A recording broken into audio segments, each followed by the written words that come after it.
రాష్ట్రంలో ఎన్నో 5-10 సంవత్సరాలుగా చాలా రైల్వే ప్రాజెక్ట్స్ కానీ బ్రిడ్జెస్ కానీ ముందుకు వెళ్ళినటువంటి పరిస్థితి లేదు.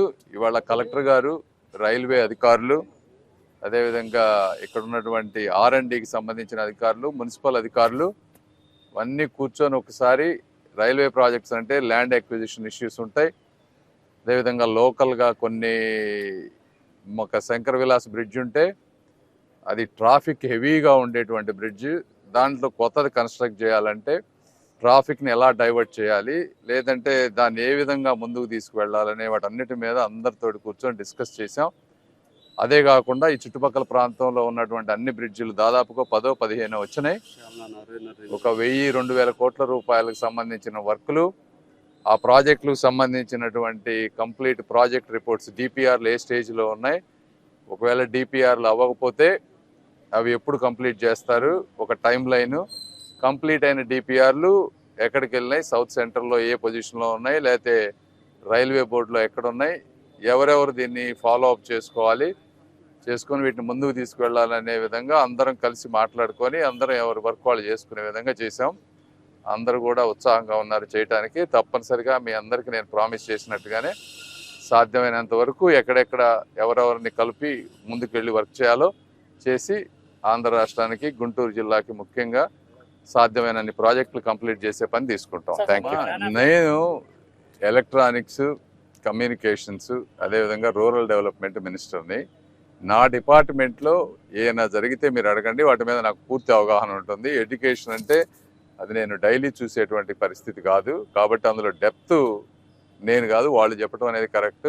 బట్ ఎక్కడైనా సరే చాలా అది ఇన్కన్వీనియన్స్ ఎవరికైనా కూడా. ఇంతమందికి మళ్ళీ ఎగ్జామ్ తీసుకోవాలంటే చాలా ఇన్కన్వీనియన్స్. దీనికి ఏంటంటే ఒక లాంగ్ టర్మ్గా స్ట్రక్చరల్ రీఫార్మ్స్ వచ్చినప్పుడు ఇవన్నీ ఉండవు. అంటే ఒక ఎగ్జామ్ అనేది ఇట్లా కొంతమంది ఎప్పుడైతే కంట్రోల్ చేస్తారో, అవినీతి పరులు ఎక్కడైతే ఉంటారో, ఇవన్నీ కూడా అవినీతికి నిదర్శనాలు. ఎక్కడైనా కానీ అధికారులు కానీ ఒక గవర్నమెంట్ వ్యవస్థలో ఉన్నప్పుడు ఎంత పెద్ద గొప్ప మంత్రి కానీ, ముఖ్యమంత్రి కానీ, ప్రైమ్ మినిస్టర్ కానీ వాళ్ళు ఎంత పనిచేద్దాం అనుకున్నా సిస్టంలో ఉన్న వేలాది మందిని కంట్రోల్ చేయటం ఎవరి వల్ల కాదు.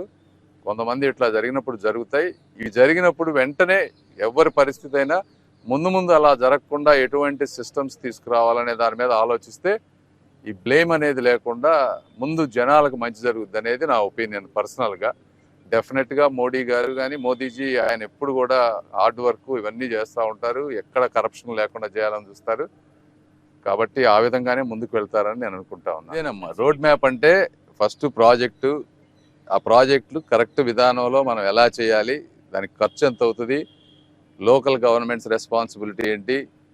లక్కీగా కొన్ని ప్రాజెక్ట్స్కి ఈ రోజున రైల్వే ఇంతకుముందు 60-40 అనేది state government, central government funds తోటి మిక్స్డ్ తోటి చేయాల్సినటువంటి పరిస్థితి.